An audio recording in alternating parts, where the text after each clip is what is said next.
বিসমিল্লাহির রহমানির রহিম। Milestone school and college, sector 6, Bangla version, Uttara, Dhaka. পরম করুণাময়ের নামে শুরু করছি।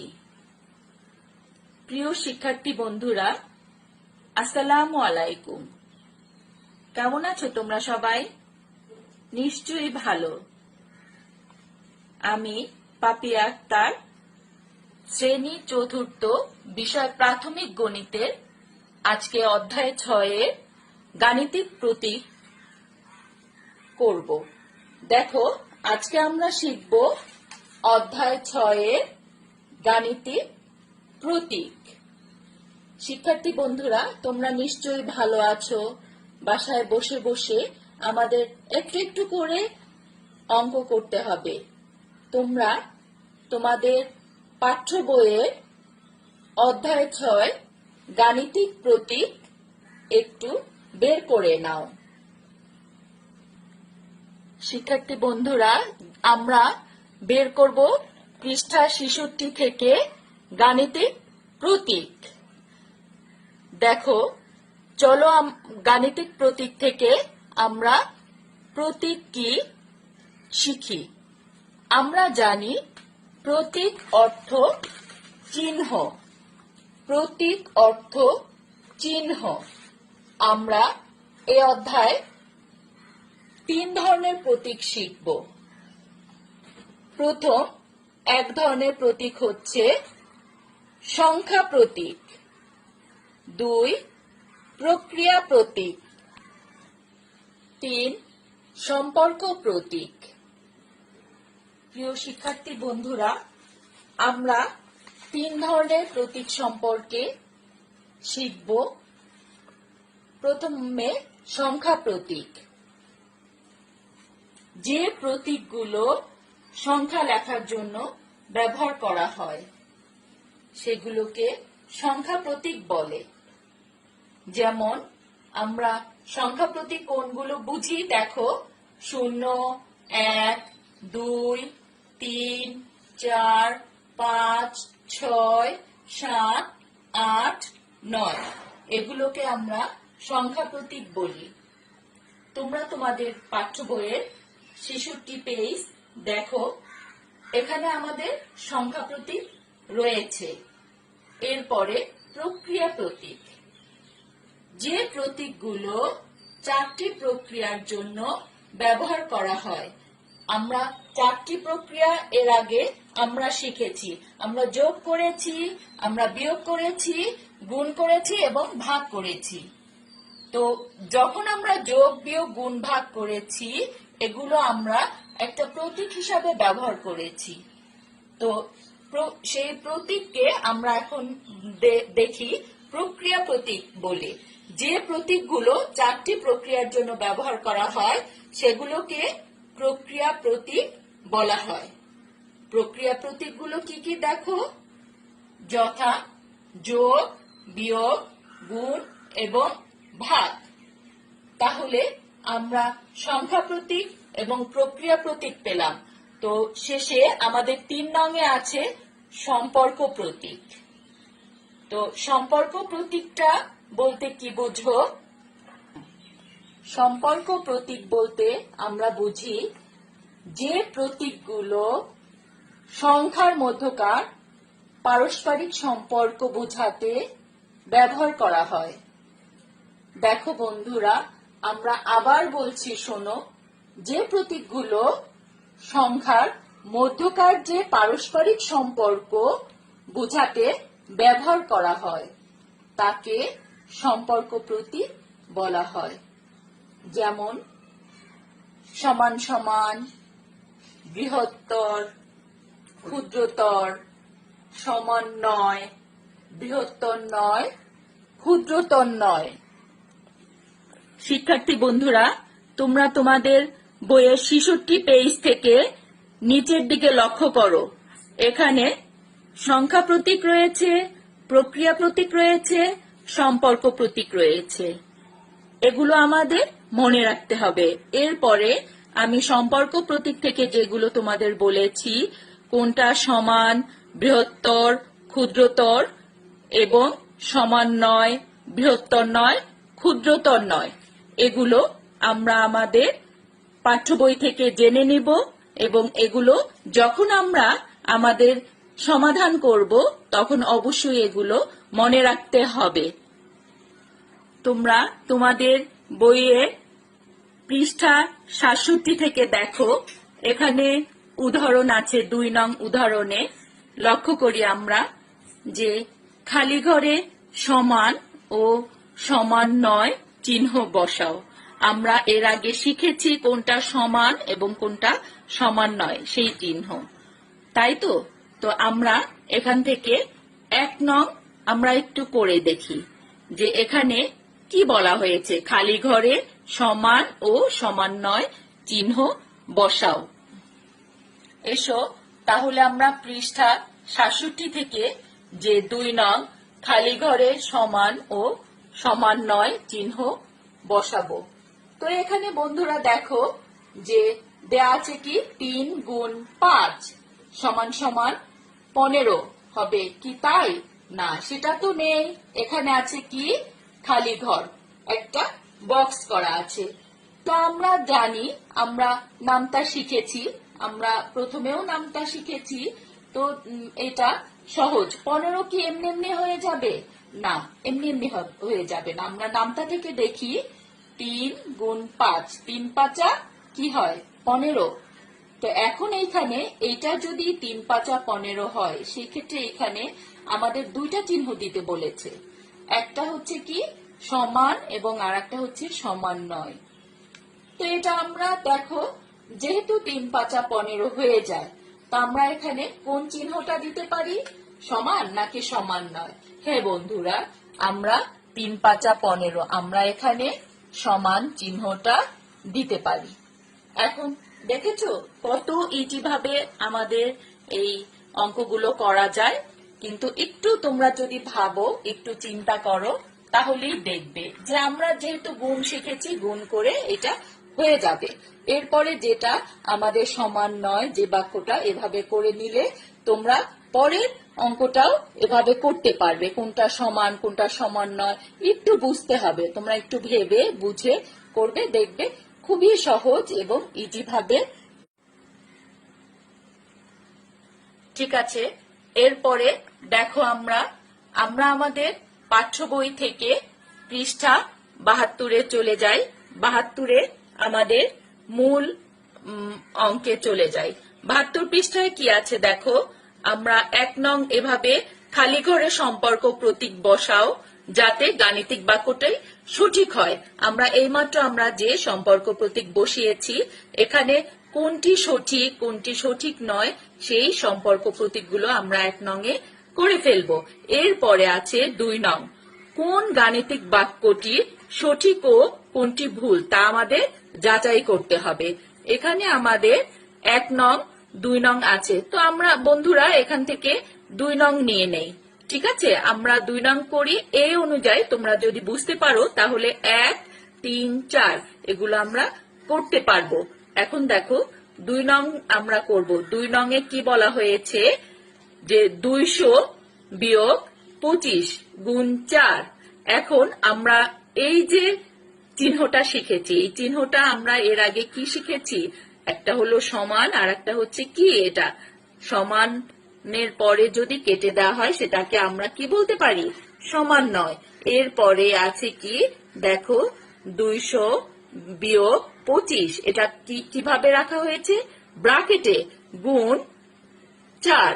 তো আমরা জানি কোন কাজটা প্রথমে করতে হবে, ব্র্যাকেটের কাজ নাকি যোগ বিয়োগ গুণ ভাগের কাজ? প্রথমে আমরা জানি ব্র্যাকেটের কাজ আগে করব, তারপরে ভাগের কাজ আগে করতে হবে, গুণের কাজ, তারপরে যোগ এবং বিয়োগ, এগুলো আমরা এর আগে শিখেছি। এসো তাহলে আমরা পৃষ্ঠা ৭২-এর ২ নং সমাধানটি করি। এখানে কি বলা হয়েছে? কোন গাণিতিক বাক্যটি সঠিক ও কোনটি ভুল তা আমরা কি করব? যাচাই করব। তো ২ নং থেকে আমরা দেখি, এখানে ২০০ বিয়োগ ২৫ গুণ ৪। তাহলে সমান নয় চিহ্নটি, এরপরে ব্র্যাকেটের ভিতরে কি দেয়া আছে 200 বিয়োগ 25 গুণ 4।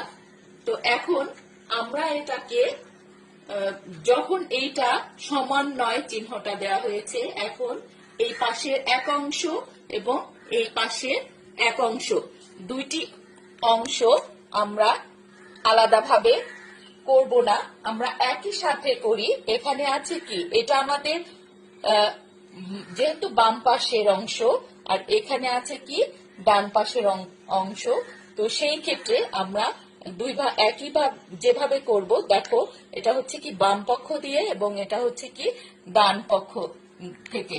তো প্রথমে আমরা বাম পক্ষকে লিখে নিব। বাম পক্ষ কিভাবে লিখব, দেখো প্রথম অংশটি 200 বিয়োগ 25। শিক্ষার্থী বন্ধুরা, তোমরা একটু আমার সাথে লিখে নাও, তাহলে তোমাদের পড়তে সমস্যা হবে না, তোমরা বুঝতে পারবে এবং আমার সাথে সাথে করতে পারবে। 200 বিয়োগ 25 গুণ 4। এখানে কি আছে, তো আমরা জানি প্রথমে আমাদের ব্র্যাকেটের পরে ভাগের কাজ এবং গুণের কাজ। তো যেহেতু আমাদের এখানে ভাগ চিহ্ন নেই, আছে গুণ, সেই ক্ষেত্রে আমাদের গুণের কাজ আগে করতে হবে। তো 200 পরে আমরা 25 গুণ 4, 25 গুণ 4 আমরা নামতা দিয়ে 4 25 100 আমরা লিখতে পারি। দেখো যে 200 বিয়োগ 100, তো 200 বিয়োগ 100 থেকে বিয়োগ করলে আমরা কি পাবো 100। তো এখানে আমাদের বাম পক্ষে কি চলে আসলো যে 200 বিয়োগ 100 সমান 100। এখন আমরা বন্ধুরা বাম পক্ষ যদি আমাদের করা শেষ হয়ে থাকে, তাহলে আমরা এখন ডান পক্ষে চলে যাব। সেই ক্ষেত্রে ডান পক্ষে কি করতে পারি, দেখো যেহেতু আমাদের ডান পক্ষে ব্র্যাকেট আছে 200 বিয়োগ 25 ব্র্যাকেটের পরে গুণ 4, তো সেই ক্ষেত্রে আমরা জানি আমাদের প্রথমে কিসের কাজ করতে হবে বন্ধুরা, ব্র্যাকেটের কাজ। তো এখন আমরা 200 বিয়োগ 25 এটা আমরা একটু বিয়োগ করে নেই।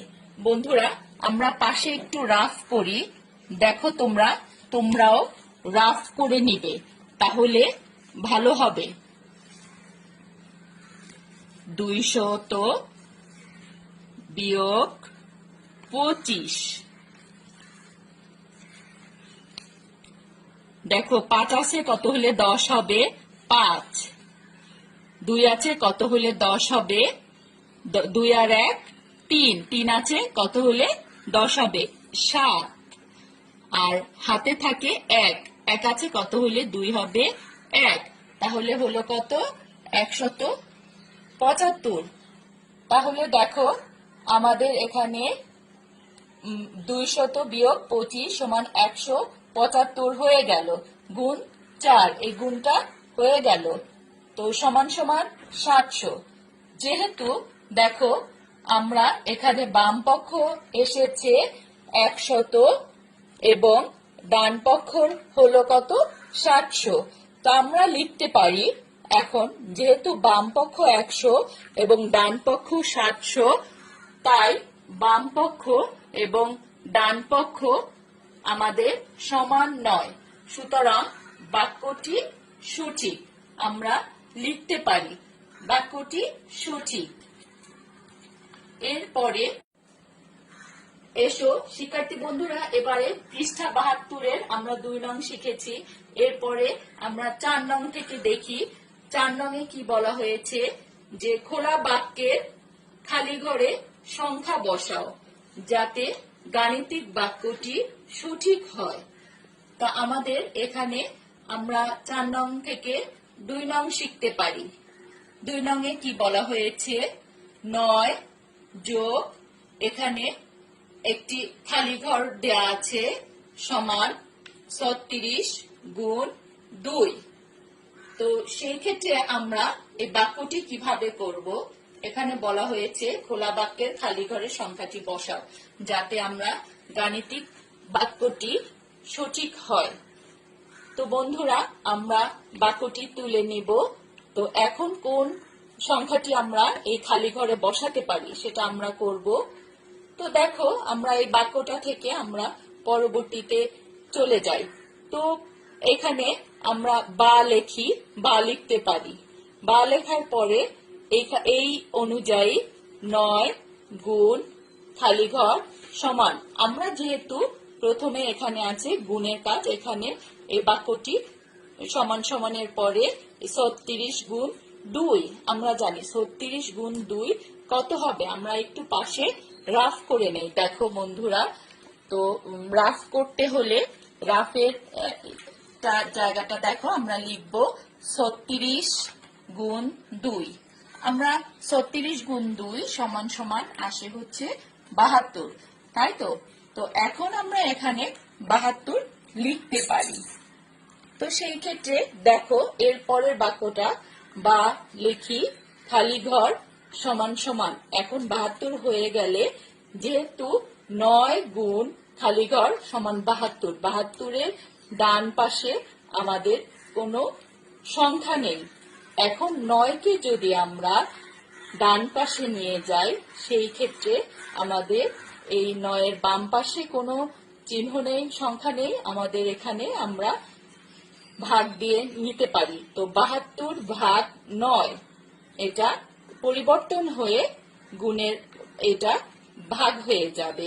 তো সেই ক্ষেত্রে দেখো, আমরা 72 ভাগ 9, এখন আমরা 72 ভাগ 9-কে ভাগ করে নিতে পারি। আমরা একটু রাফ করব। দেখো, 9 ভাগ 72, আমরা 72 লিখবো আগে, তারপরে ভাগের চিহ্নটা দিয়ে আমরা 9 লিখবো। এরপরে 9 72-এর ভিতর কত বার যায় আমরা জানি, আমরা নামটা শিখেছি। 9 একে 9, 9 দুগুণে 18, 3 নং 27, 4 নং 36, 5 নং 45, 6 নং 54, 7 নং 63, 8 নং 72। তো আমরা জানি 8 বার যাবে, তাই তো? তো আমরা এখানে 8 লিখে দিতে পারি। তো বন্ধুরা দেখো, এই যে খালি ঘর, আবার বা লিখি, বা লিখে খালি ঘর দিয়ে সমান 8 লিখব। সুতরাং আমরা আবার লিখব, এখানে আমাদের 8। সুতরাং খালি ঘরের কথা, এখানে খালি ঘরে কোন সংখ্যা বসবে সেইটা সংখ্যাটি বসাতে বলেছে। তো দেখো, এখানে বা খালি ঘর সমান 8, সুতরাং খালি ঘর সমান 8। সুতরাং গাণিতিক বাক্যটি সঠিক। এখানে যে গাণিতিক বাক্যটি এই লেখা হয়েছে সেটি যদি সঠিক হবে যদি দেখো যে 9 গুণ এই যে খালি ঘরে কোন সংখ্যাটা হবে 8 সমান 36 গুণ 2, তাহলে আমরা আমাদের যে খালি ঘরের সংখ্যাটা সেটা আমরা পেয়ে গেছি, এবং কখন বাক্যটি সঠিক হবে তা আমরা এখন তোমাদের বুঝাতে পেরেছি এবং দেখাতে পেরেছি। তো শিক্ষার্থীরা, আমরা যতটুকু অঙ্ক করেছি এখান থেকে পৃষ্ঠা 72-এর 2 নং, এরপরে 4 নং, আমরা যতটুকু করেছি তোমরা যদি এভাবে বুঝতে পারো তাহলে নিজে নিজে বাসায় বসে করবে এবং মনোযোগ হয়ে তোমরা এগুলো বই নিয়ে খাতা নিয়ে নিজে নিজে করার চেষ্টা করবে। তাহলে আশা করি তোমরা করতে পারবে। তো বন্ধুরা, আমরা জানি আমাদের দেশের পরিস্থিতি এখন ভালো নেই, তবু আমাদের সময়ের সাথে সাথে আমাদের যেতে হবে। তাই আমরা পরম করুণাময়ের কাছে প্রার্থনা করব এবং তোমরা সবাই বাড়িতে থাকবে, তোমরা মা বাবার কথা শুনবে এবং একটু একটু করে লেখাপড়া করতে হবে, কি তাই তো? তো বন্ধুরা, তোমরা ভালো থেকো এবং সুস্থ থেকো। আমার তোমাদের প্রতি শুভেচ্ছা এবং ভালোবাসা রইল। আল্লাহ হাফেজ।